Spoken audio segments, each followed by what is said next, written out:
A very warm welcome to you from Equa Marketing. This presentation is brought to you by Equa.com, a leader in digital marketing. Hello, everyone. Thank you for listening to another amazing episode of GrowingDentist.com.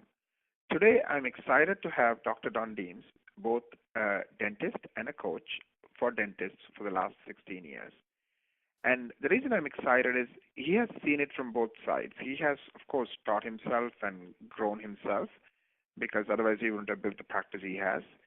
Also, he has helped others. And sometimes when you help others, you see things from a different perspective. And he's done that for a long time, too. So, Dr. Deems, welcome to Growing Dentist. Thank you for coming today. Sure. Thanks, Naren. Why don't we start by you telling us just, in a few minutes, just a little bit about yourself? Sure.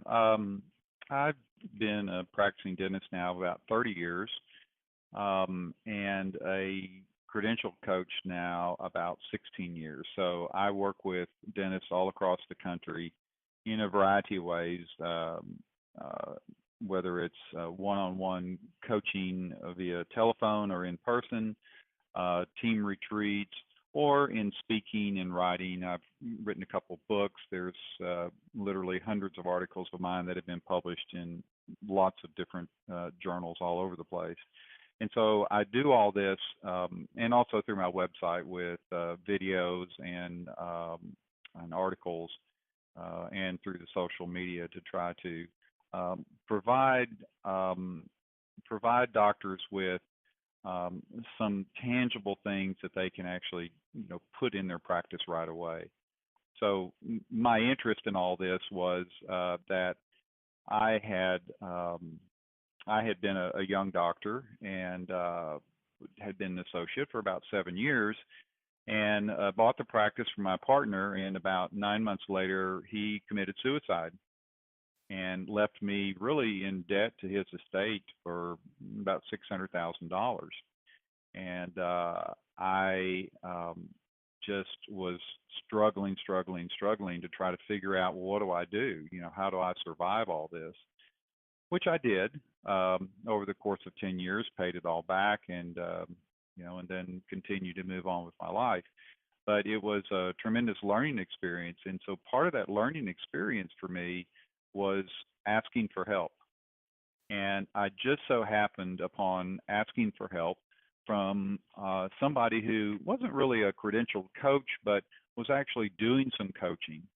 Coaching was very new back at that time, and so most people didn't know. In fact, most people today still don't know what coaching is, according to the most recent surveys. But he was doing that, and so I found that I had a real passion for helping people, especially people in my own profession, kind of find their way and find happiness and fulfillment and success in what they do. And so, that's, I think, what eventually led us to being able to have a conversation. So there you go. Absolutely, Doctor. I love that phrase, asking for help. And we all kind of say it, and we all kind of intellectually get it, but we don't actually do it.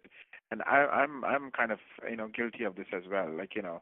I run a marketing company, and I have lots of other things going on. So we have a team of 200 people, and for a long time I thought I have to do it all. I have to carry the whole burden. Right. And one day I realized I don't. There are so many people who are willing to share that burden, so I don't need to get stressed about all these things going on everywhere. That's not my job anymore, to get stressed about everything. There are different people, worrying about different parts of, that thing that I'm worrying about. So, and it's kind of the same funny, thing. Well, the same thing happens in a dental practice. One of the most common things that happens is really the dentist gets in the way of his employees, his or her employees, just doing their job, through micromanaging them or controlling them in some sort of way. And like you just said, people want to do their job. They want to do that. And a lot of times they don't get the training they need. They don't get the support they need. And in coaching, a lot of times that's one of the things that we look at as their leadership, and being able to let go and realize that that as a dentist, they have a role, to play in their practice, and that the rest of the people do too. And so we already, as dentists and as owners of our own business, have tremendous number of hats to wear. Just so many. But when we can allow the people that actually work for us to contribute and to support them and to give them what they need to do their job well, things work out a whole lot better. Right. So what you're saying, Yeah. we can all ask for help, like we have this hero mentality where we feel we have to do it all and solve it all and carry the burden and all of that stuff. And what you're saying is, no, we don't. Our teams can help us and we can help them, and we can all support each other as opposed to trying to micromanage. That's a great word. I mean, the opposite of asking for help is trying to do it all. Yeah, and and this is not just my opinion. This is actually validated. We in a previous conversation, I mentioned the fact about that American Dental Association survey of 5,000 dentists looked at if they had the choice to choose to go into dentistry again, would they do it? And 44% of them said no. Well, along the line of what you're talking about, asking for help, they also ask, well, if you were really having problems in your practice, would you ask for help? And 50% of the dentists said no. They said, no, I wouldn't. And so, it's quite interesting why they don't. And things really have to get bad for, there has to be a tremendous amount of pain, so to speak, for somebody to finally say, I need help. And of course, as you know, because you're somebody that asks for help, asking for help is probably the smartest thing that you can ever do. Right. And because none of us know it all. I mean, I don't know it all.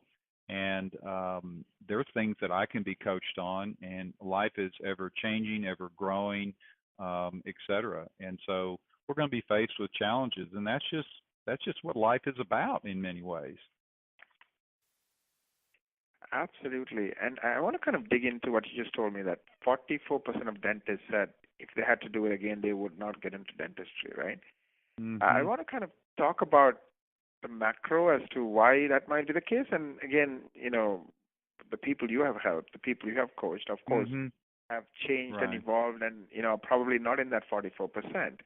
So what are some of the things you see when you go in, that makes them say, yeah, I don't want to if I had to redo it, I wouldn't do it.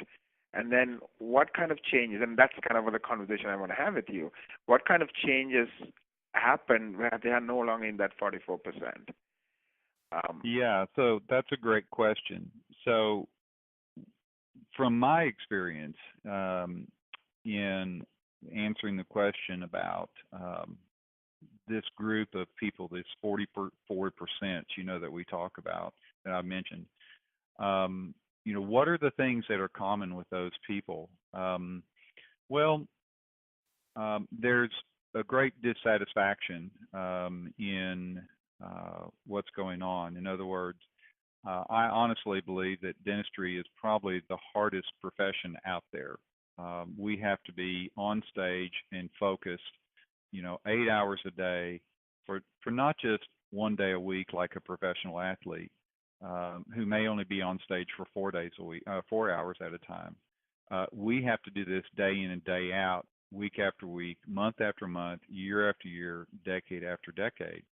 And so unless we have some sort of strength to draw from and somebody that can work with us and help us look at things and really navigate the myriad of things that occur, throughout our career and our personal life, there gets to be this huge dissatisfaction. So clients have come to me at various times saying, all I want to do is go into work with a bag over my head. They're just so worn out and burned out really from the whole thing. Others said, all I want to do is go home and drink a couple glasses of wine, lay on the couch, watch TV, and fall asleep, and then get up the courage the next day to go to work. And that's really sad, because dentistry is a great profession, but I Can we think can we that, pause? Can we just yeah. pause that statement for a minute? And I want to kind of help our listeners understand why people say those things. In other words, I want to kind of describe. I want you to describe the reasons why they're in that state of like you said, come home, get drunk, sleep, and then go back and do the same thing again, and so tired, so stressed out. Come home, Well, sleep, and yeah, yeah. Well, I see it primarily as frustration. This starts with not knowing what to do, being challenged in ways that they have never been challenged before. Maybe they are named in a lawsuit, and they're beginning to question, well, what am I doing? How am I doing this? I think it also comes from a lot of the journals and continuing education courses that people go to. Over time, it's like, do it my way, and they see all these wonderful things, and they begin comparing themselves to other people, which doesn't really help their self-esteem. So there's this downward trend of self-esteem. The other thing that leads to all this, in my experience, is that because running a practice in business is very difficult, I see that they don't do the things that they need to do to take care of themselves. And what I mean by that is that, when they first started practice, they were young. It's just like when all of us are young and looking at that we have our whole life ahead of us. And it's exciting and it's fun, and there's this wonder about what's going to happen next, and what are the possibilities, right? And so what happens though is that life starts out and it's pretty simple in practice, and then eventually, if they're not already married, there are children that can come along, and all of a sudden life begins getting a lot more complicated. So there usually are multiple underlying things going on, and it could be their marriage is struggling. It could be that they're struggling to have enough time to spend with the kids. Maybe they're feeling guilt about that. The other thing that enters into a lot of this is having to take care of maybe parents now, elder care. That's something, as people are living longer, maybe not necessarily better, but at least longer, they are being, called upon by, their children to take care of, the parents. And so many dentists are pulled that way also. And then, of course, they're dealing with their own team members who have these challenges too. And it just gets to be very overwhelming. So there's this level of overwhelm that enters into them too, and so these factors just really play into that whole dissatisfaction piece, and so getting the courage to go out there and ask for help is a difficult thing. It's very difficult for people to do for the most part, especially when as dentists or physicians, we are trained to know the answer, right? And so if we're supposed to know the answer, then why are we asking the questions, right? And so that's a real critical juncture in a person's life as well as their career, is to say, maybe I should start asking more questions rather than trying to give out the answers. And right. so when we move over from knowing into questioning, it becomes a completely different ball game at that point. And by the way, a very rewarding one. We move out of being in the fix-it mode, so to speak, into the unknown mode, the questioning mode. It's often been said that a really important turning point in life is when we get comfortable with not knowing what's around the corner. Okay, we don't know what's around the corner, but yet we're okay with whatever that's going to be. And so there's this quiet sense of self-confidence that a person can develop when they leave their old way of doing things, which aren't working anymore, and have grown into a new way, okay, into a new way of being. And so it's only through a new way of being that a person can experience, fulfilling life, a fulfilling practice, etc. Otherwise, what I see is struggle, and doing the same things over and over again, like we've all heard, is insanity, right? Like Right. we're going to do the same thing and expect a different result? No way. It's just not going to happen. Absolutely. I'm going to pass a lot of what you just told me. I've been taking notes, and I was going to go one by one. One Sure. thing you mentioned is, this idea that, I mean, dentists, not just dentists, but a lot of people who become doctors, they learn a lot, right? They go to so many years of school, and they're taught all kinds of things, and then even after they graduate, they're told you have to get so much, CE credits, and they go to these classes, and they learn and they learn and they learn. And every guy who has something to sell will teach them something different, something new, right? Oh, learn it my way, or buy my product, right? Yeah, right. And they get Right. all this, this device and that product and this thing and that thing. I work with 140 dentists closely in my marketing business, and I see that. And instead Right. of them, instead of the dog wagging the tail is now wagging the dog. And they're Yes. just jumping from this to the other, to the other, to the other, to, like this, this thing and that thing. And they're so caught up in, the details, in terms of what is the latest and the greatest and the newest thing. And Uh-huh. and that's something you're absolutely right. I mean, if you're so busy going around in circles and running, you don't have time to question. You don't have time to think, right? Right. Right. And that's something that people have to break. Now, let me ask you this: have you seen people successfully break that cycle? And kind of how does it Sure. happen? Oh, yeah, absolutely. So, what I see typically is this. And by the way, it's funny that you mentioned about the tail wagging the dog. That's actually a name of a workshop I used to do called the tail wagging the dog, and it was an all-day program about how to regain control of your practice in your life. So I don't think we have 8 hours to sit down and talk about that. But anyway, that's just kind of an interesting side note. So your question of, well, essentially, how do people get out of that into this other way of being, right? That's Right. what you're asking me.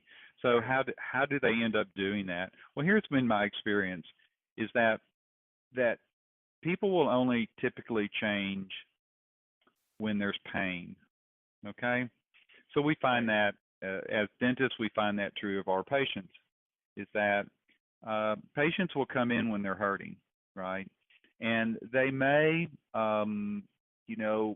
come in for their regular checkup and exams. They may complete all recommended treatment at that point, but eventually they tend to drop off. And of course, we're seeing a trend the past several years in the number of U.S. Adult Americans not going to the dentist on a regular basis now. That's been this upward trend for several years. And so they don't go until something hurts again.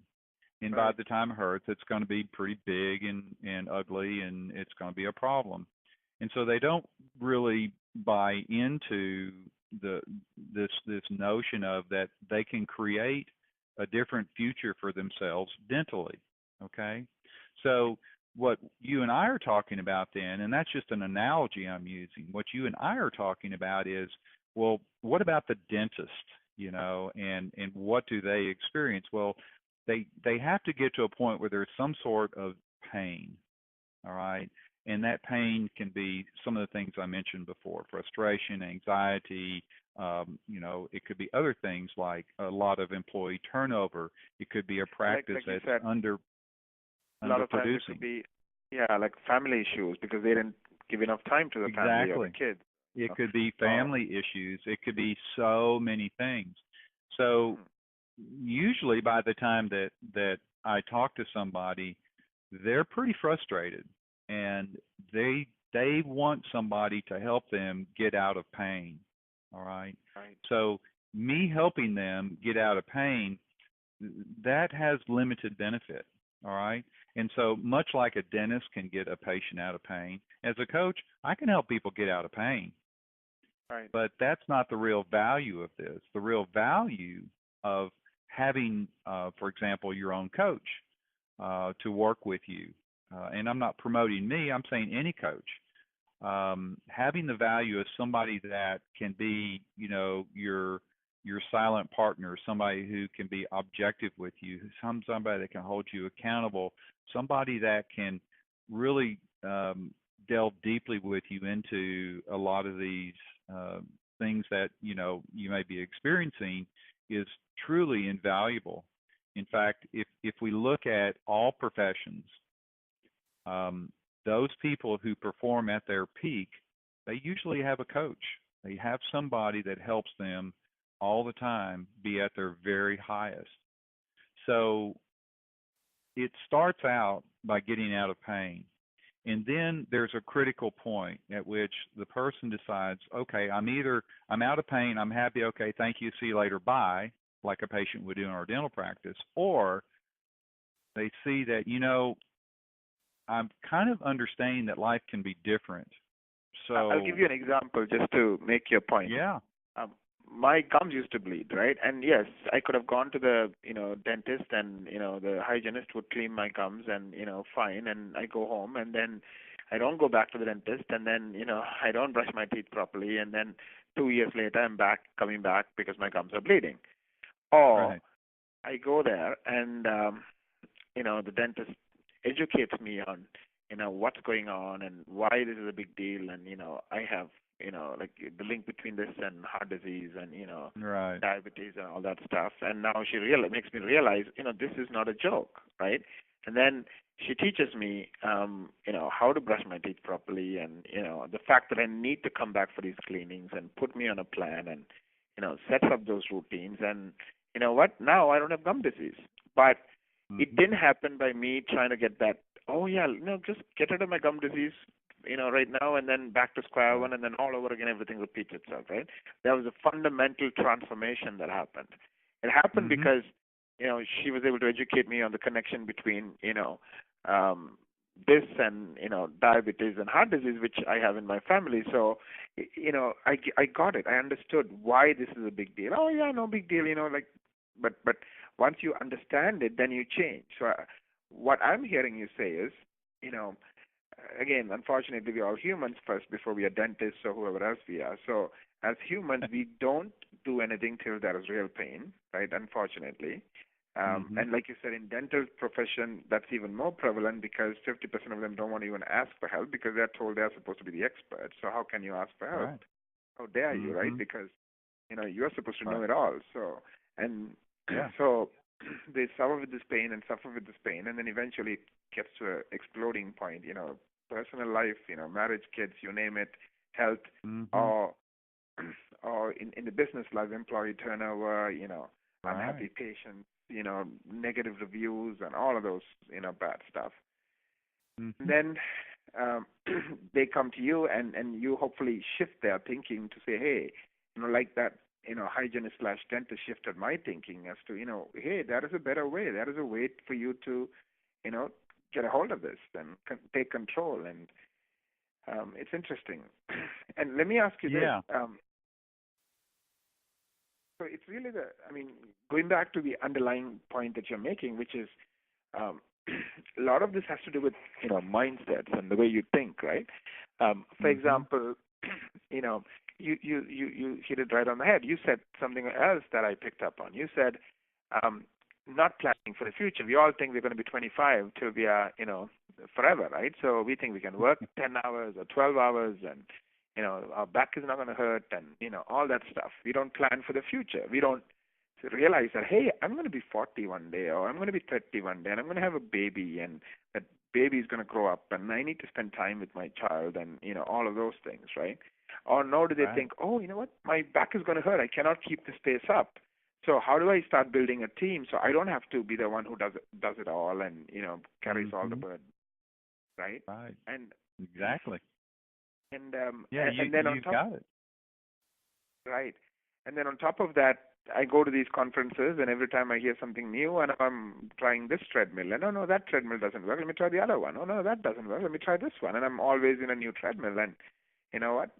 I'm not healthier just because I'm changing treadmills, and I'm just That's going right. round and round. Right? That's exactly right. And I see that all the time, Dennis, just constantly going to all of these different programs, maybe purchasing, technology, which may be wonderful, thinking that that's going to cure their ills, and it doesn't. It just makes life more complicated, and it brings on a whole other set of issues, which many times the team can't deal with, and they've got to figure out a way. Well, how do I make my investment actually work, et cetera? And it's this really vicious cycle that is propagated, especially what I see in the dental profession. Most dentists have enough skills and training to provide over 90% of what their clients, their patients are going to need. They're they don't need to go to all of this extra stuff. Now, of course, the state dental boards are requiring ongoing continuing education, which I think is a good thing. But I'm not. That's not what I'm talking about. What I'm talking about is going to try to learn new techniques or purchase equipment or whatnot that people feel that, oh, well, this will solve my ills, and it's not, because the questions are really much deeper. Exactly, and unfortunately, again, the tail wags the dog, right? Because these associations need money to function, so they bring in sponsors, and sponsors pay for the courses, and they want to sell their product. Absolutely. Now, there's always, some ulterior motive that drawing that talk. It's not what's good for the dentist. It's what's good for the guy who's paying the bills to host the event, right? Right. And unfortunately, they get caught up in the middle, and they're just, running from here to there and there to here, and back and forth. And right. Yeah, it's not very, it's not popular to say, but I mean, I don't have a problem saying it. I have gotten, many times, for example, offers to write for a particular journal or something, but there's always a caveat. They want me to, buy this really expensive ad, and I just refuse to do it.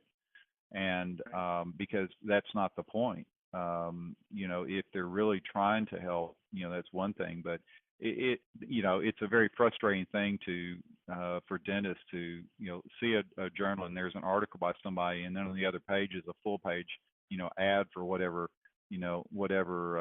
snake oil they're pushing, and it's frustrating, and people getting caught up in that is terrible. I think dentists need to realize that, well, companies, what they're set out to do is to develop new products. That's what they do. And just because they develop a new product doesn't mean that you need to go out and buy that, and so, again, I go back to saying that you don't have to have every piece of fancy equipment to provide good, solid, basic dentistry to, for what 90% of your clients will need. And I found that many dentists that I've talked to will, maybe spend a year or longer going for some advanced training. And then I say, well, so have you actually been able to use that on anybody in your practice? And they're like, no, I'm kind of still waiting for that first person. And I'm like, okay, so, was that a good investment? And of course they're like, gosh, I know. But but the dental profession seems to promote that over and over and over again. And that's not the way to find fulfillment and happiness in what you do. It's just not. Absolutely. I've talked to many doctors, and they'll say, oh, I have, $500,000 loan and, $1 million loan. And if you really analyze it, it's all self-inflicted wounds. It's, 100,000 on this course and, 200,000 on that machine. And, it just goes on and on. And building and, this new practice. And, and then you're working for the banker. You're not working for yourself. Oh yeah, You're sure. working for your happiness. Yeah. You're working for the banker. You're working for whoever, leased the equipment or you bought the equipment from, and you feel pressured that, well, I better, use this piece of equipment. So I'm going to, I think poor decisions can be made to, do things with this technology that really is very aggressive and can easily backfire because of lack of experience. And it's not a good thing in dentistry. In my own dental practice, I see a lot of clients who come to me and they're wanting basically a second opinion. All right, and what I see is over treatment planning, very aggressive type stuff when that wasn't at all what the person wanted, but yet they for whatever reasons, that particular dentist is feeling really pressured to sell, sell dentistry, so to speak. And, who knows, because I don't know what's going on in their life. It could be that they have all this equipment, that they have loans. Maybe they just want more money, thinking that money is what's going to make them happier, you see. And Right. it's not. It's, and I go back to something I said a very long time ago. The path to finding fulfillment and happiness starts with personal growth, and that is not what most people think it is. And it is ultimately developing through personal growth this sense of quiet self-confidence that everything is going to be okay. I can handle whatever's going to come up, and I know where I'm going. I know what I'm doing, and when things change, I'll be able to handle it. And so as a coach, I know that I've done my job when a client gets to that point, because they don't really need me anymore. However, many of them end up talking to me, say, once a month, just to touch base, because they like to get, grounded and bounce ideas off of and stuff like that. So the personal growth piece is just what's really important. I love what you said, right? A lot of people want somebody else to fix it you can't fix, you can't fix a human being. The human being has to, grow himself, right? And I think, like you can pay somebody $100,000 and they'll tell you what to do, and that's not going to solve your problem, because if you haven't grown, if you haven't, like in my case, that gum disease thing, if I haven't changed, if I haven't grown, I don't care how many doctors you have, I don't care how much money you spend, I still will have the same issue, right? Mm-hmm. And right. I think, like, I guess it's your mindset, right?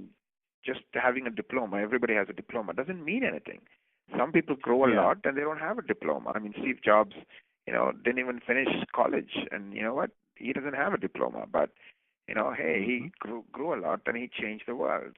So a lot of people misunderstand, that machine or that course or whatever as, oh, that's going to solve all my problems. I paid $100,000 for this course, and oh yeah, my problems are going to be gone. No, you have to grow up. You have to change.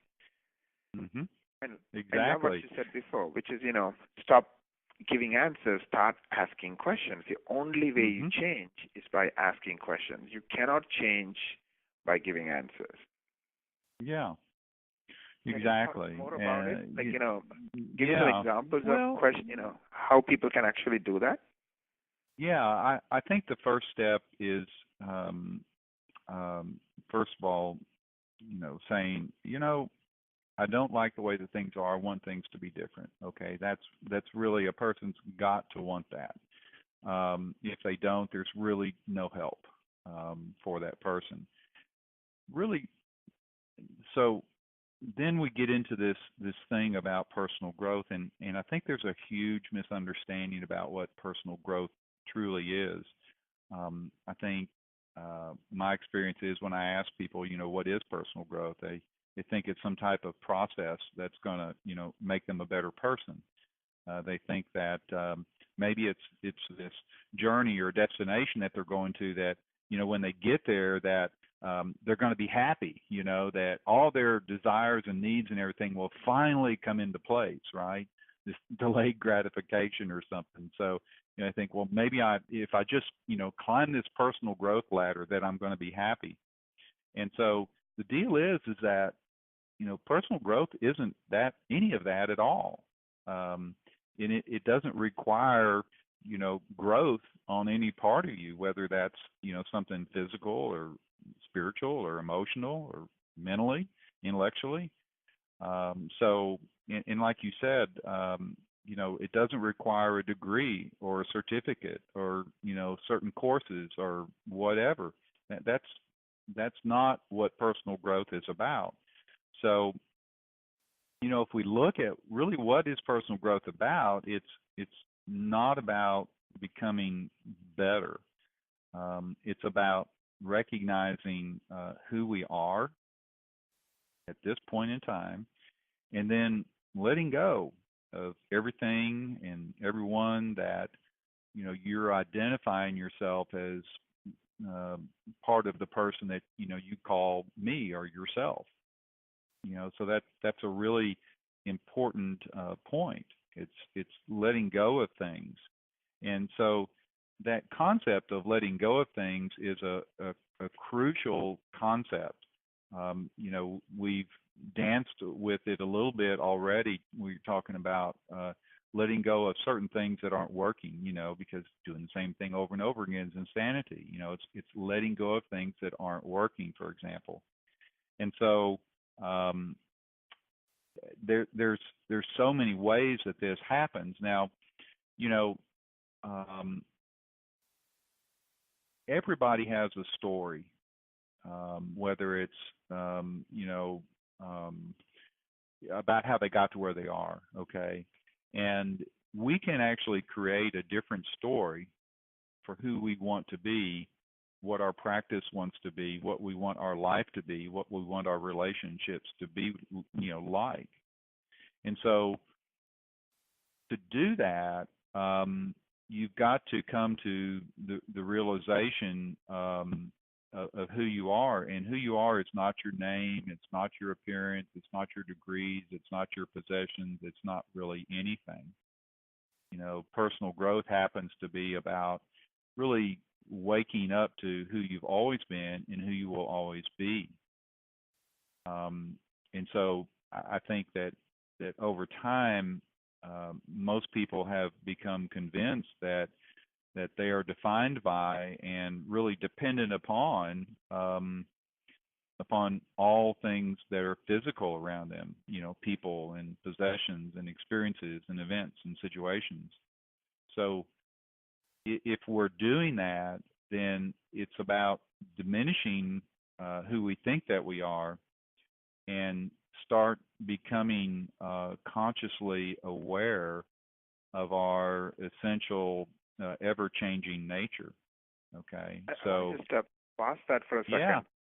Yeah. I mean, so what you're saying is the labels, right? The title, the dentist, the house, the car, the course, the certificate.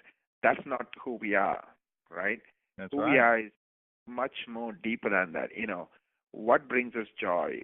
What do we want, on our deathbed for people to say, or not deathbed, after you're dead, people to say about you, right? And really going deep and figuring out those answers. What kind of a relationship do you want to have with your child? What kind of a relationship do you want with your team?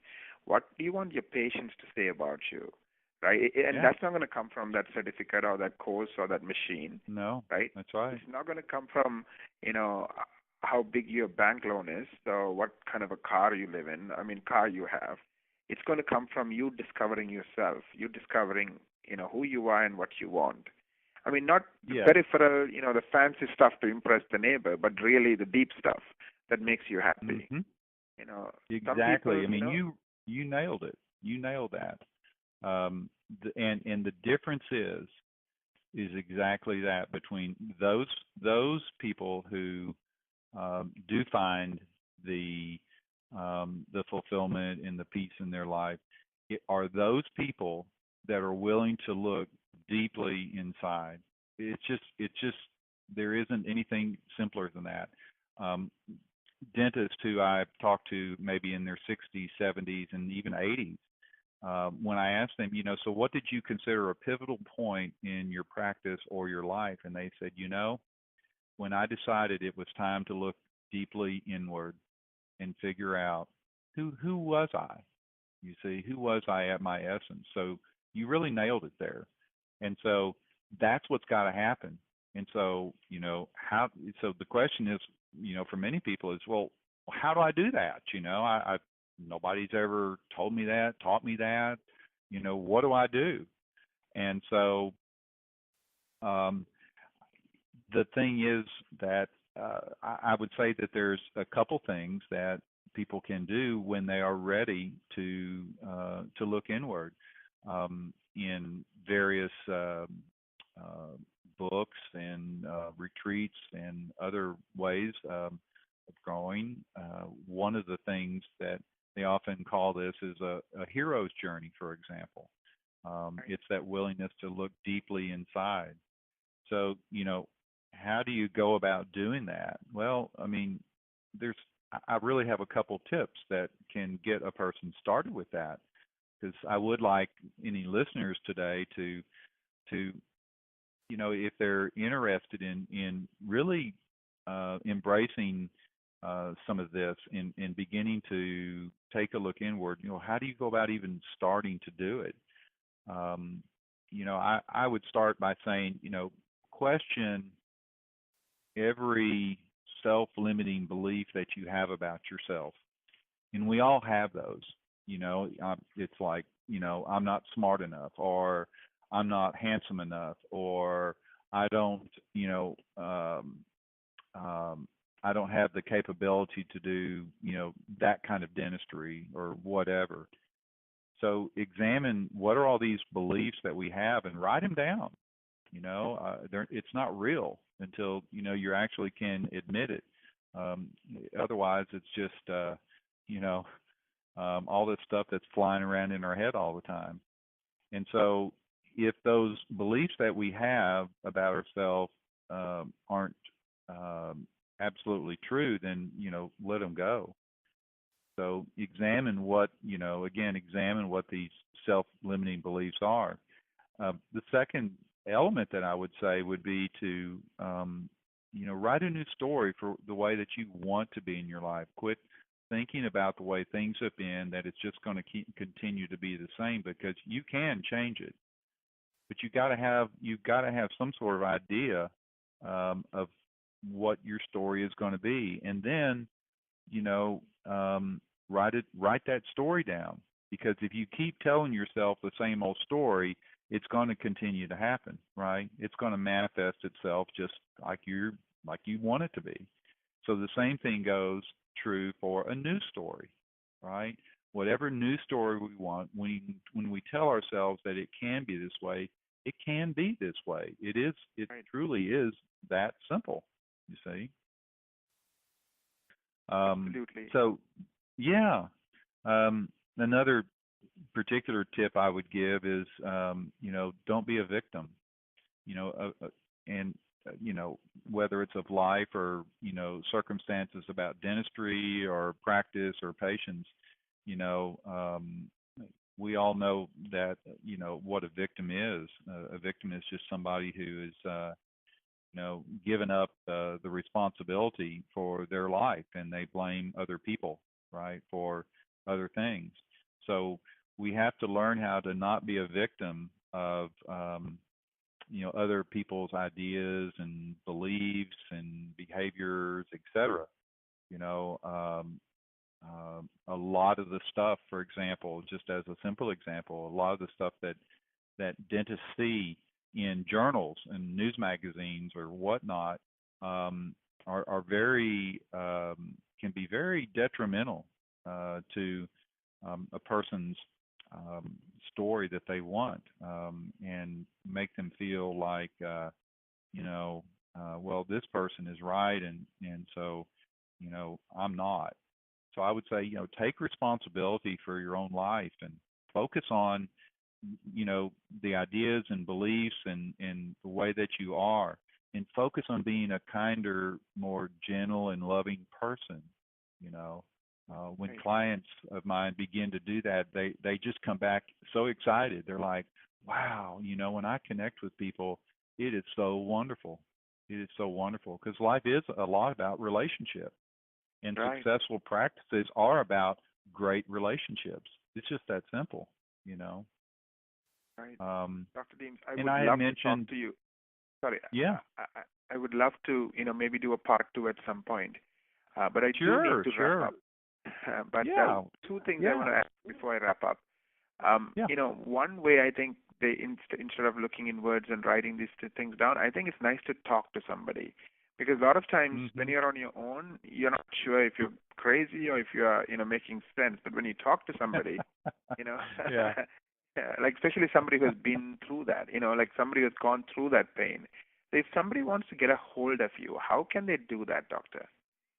Oh, well, they can call me. My phone number is 501-413-1101. They can go to my website, which is my name, drdondeems.com. They can send me an email through that website and get in touch with me that way. I respond quickly, generally speaking, unless I'm doing some backpacking or something in the woods. But